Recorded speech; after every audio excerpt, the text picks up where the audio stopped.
Hari ini saya akan merangkai salah satu film yang dibintangi oleh Mas Jason Statham berjudul The Beekeeper tahun 2024 ini. Kan yang kalian tunggu-tunggu? Mungkin sebagian dari kalian sudah pernah menonton rangkumannya di tempat lain, tapi tetap genre adrenalin selalu memiliki vibes berbeda apabila dibahas oleh si Jones ini. Sehingga tanpa banyak bercincau-cincau di awal, langsung saja selamat menonton dan... That's right, anjir! Kisah akan berfokus pada seorang tukang kebun atau yang bahasa kerennya disebut dengan beekeeper alias pemelihara lebah bernama Adam Clay yang sedang ngalaku atau tawon di sebuah rumah milik seorang ibu-ibu bernama Nyonya Parker. Diketahui jika Adam memang menyewa gudang milik Nyonya Parker untuk dijadikan sebagai tempat usahanya beternak lebah madu. Ketika Adam sedang sibuk dengan pekerjaannya, kita akan melihat Nyonya Parker sedang sibuk dengan laptopnya sampai muncul peringatan yang menyatakan jika laptopnya terkena virus. Lengkap dengan nomor telepon yang bisa dihubungi, sehingga beliau yang gaptek pun dengan polosnya menghubungi nomor telepon tersebut, berharap mendapatkan solusi atas permasalahan ini. Dan yang sudah jelas, ini adalah tindak kejahatan yang biasa disebut dengan istilah phishing yang bertujuan untuk mengambil data identitas pribadi milik korbannya yang dalam hal ini adalah Nyonya Parker, korbannya. Di mana tersangka dalam kasus ini bukanlah perorangan, melainkan sebuah perusahaan besar yang dikelola oleh seorang manajer bernama Garnet yang bisa dengan begitu mudahnya mengelabui Nyonya Parker dan berhasil menggasak seluruh uang tabungan di dalam akun rekeningnya. Fransky dead, man not. Mine now. Kembali ke Adam yang sedang mempacking madu-madu hasil ternaknya, ia mengambil satu botol madu dan berniat untuk memberikannya kepada Nyonya Parker. Yang setibanya Adam di sana, tiba-tiba ya, Nyonya Parker ditemukan sudah tewas akibat bundir, sementara putrinya yang bernama Verona mengira jika Parker lah pelakunya, sehingga ia pun segera dibawa oleh pihak kepolisian untuk diperiksa lebih lanjut. Sepanjang satu malam, Adam harus ngaringkuk di dalam jeruji besi sebelum akhirnya ia dibebaskan karena tidak terbukti bersalah. Verona yang sudah salah paham pun menemui Adam di gudangnya untuk meminta maaf atas kekeliruan ini. Verona kebetulan adalah seorang agen FBI yang sudah berkoordinasi dengan divisi terkait hingga didapatkan informasi mengenai para pelaku yang ternyata sudah beroperasi sejak 2 tahun yang lalu dan sampai saat ini belum berhasil ditangkap akibat minimnya petunjuk yang didapatkan. Dan jika Anda mengira Adam Clay hanya seorang tukang anjiruan yang biasa makan endok tiwul, maka Anda sudah salah besar. Karena Clay terlihat mengambil ponsel yang ia sembunyikan di dalam salah satu sarang lebahnya. Menghubungi divisi terkait untuk menanyakan alamat lengkap para pelaku cybercrime ini, sehingga bisa disimpulkan jika Adam adalah mantan agen khusus yang pernah bekerja di salah satu divisi rahasia milik pemerintah. Tanpa buang waktu, Adam langsung meluncur ke alamat yang dimaksud sambil menanteng 2 jerigen bensin. Adam dengan terang-terangan akan membakar habis gedung ini, sehingga apabila kedua penjaga tetap menghalanginya, maka inilah akibatnya.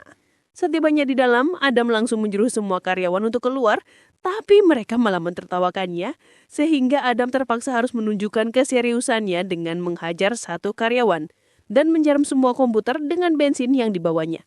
Tak lama muncullah Garnet sang manajer yang membawa lebih banyak penjaga.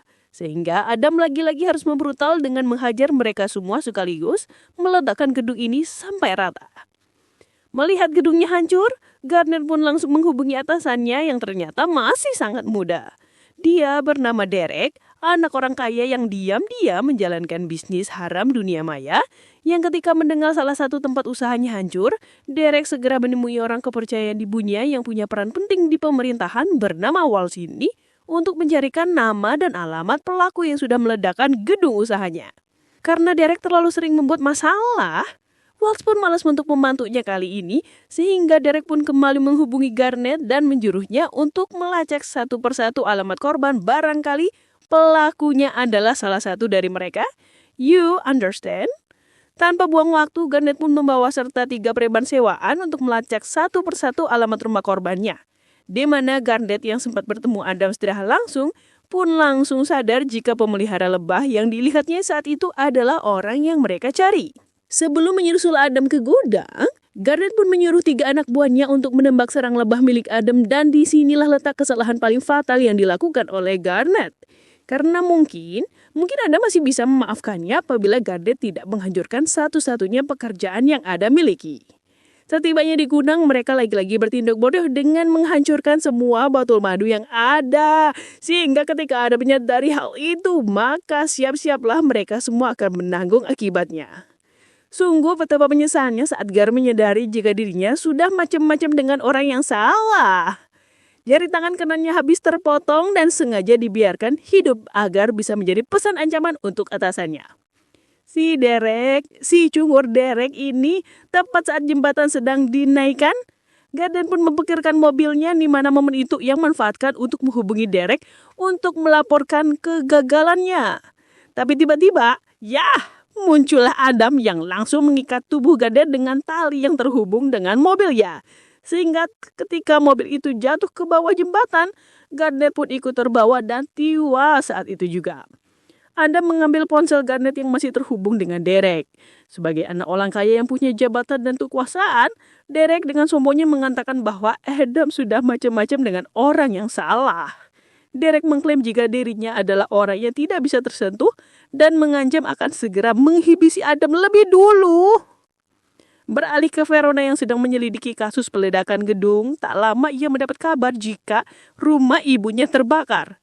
Disertai penemuan 3 jasad preman, hingga akhirnya Verona sadar jika kasus ini ada hubungannya dengan Adam Clay, si peternak lebah yang menyewa gudang ibunya. Derek sendiri terlihat sedang mengadu kepada Walsh untuk melacak orangnya sudah mengobrak-abrik kerajaan bisnisnya.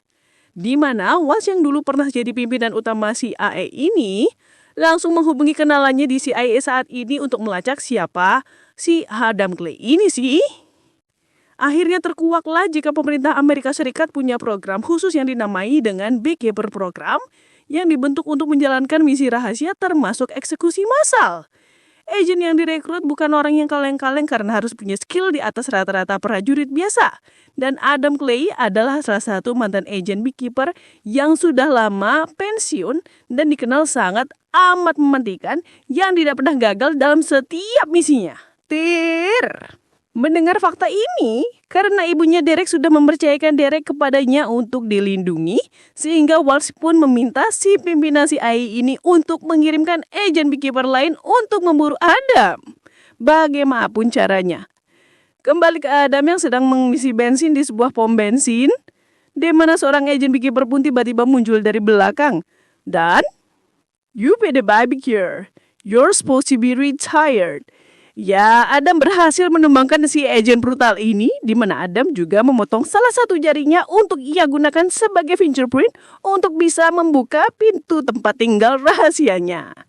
Pemimpin CIA pun langsung melaporkan kegagalan ini kepada Walsh. Divisi Beekeeper nampaknya angkat tangan untuk memburu Adam. Mereka memilih untuk tidak ikut campur, sehingga kini Walsh sendirian dan harus melindungi si Derek tanpa bantuan dari siapapun. Maka dari itu, Walsh pun langsung mengumpulkan sebara agen CIA terbaik yang pernah bekerja untuknya dulu. Mereka adalah yang terbaik dari yang terbaik di bidangnya, sehingga Walsh menaruh harapan besar kepada mereka semua untuk bisa melindungi Derek atau bahkan bisa habisi Adam jika ada kesempatan.